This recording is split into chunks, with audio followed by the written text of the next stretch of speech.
السلام عليكم ورحمة الله وبركاته. كيفكم شباب؟ رجعت لكم فيديو جديد، الفيديو الثاني من سلسلة استرجاع قرية كلاش اوف كلانس مفقودة.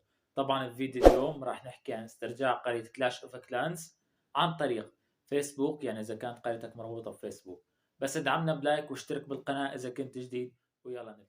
طبعا هلا شباب راح نضغط على زر الجواهر وراح نشحن اول فئة $1 80 جوهرة، واللي ما فيه يشحن جواهر يتابع معنا المقطع، لأنه في احتمال 50% تنقبل حتى لو مشاحن جواهر.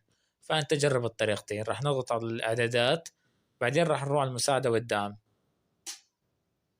بعدين راح نضغط خيار التاني فقدت حسابي، لأنه شباب أغلبية الشركات يعني وخصوص شركة كلاش اوف كلانس راح تساعد اللي يدفع له مصاري. أي واحد بيدفع مصاري أكيد راح يضطر يتساعد. طبعا هلا راح نضغط على زر المحادثة الموجود تحت بالزاوية، وراح نختار أول خيار حساب مفقود. مثل ما شايفين شباب عطينا مقالة ما لنا شغل فيها، رح نضغط على متابعة.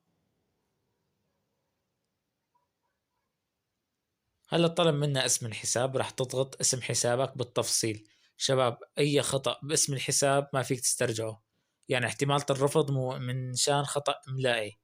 تاني شغلة اسم القبيلة، حاط لك ملاحظة اتركه فارغا إذا نسيت اسم القبيلة، يعني إذا مانك متأكد من اسم قريتك اسم قبيلتك عفوا أو الكلان ما تحط شي بالهاي، اتركه فاضي.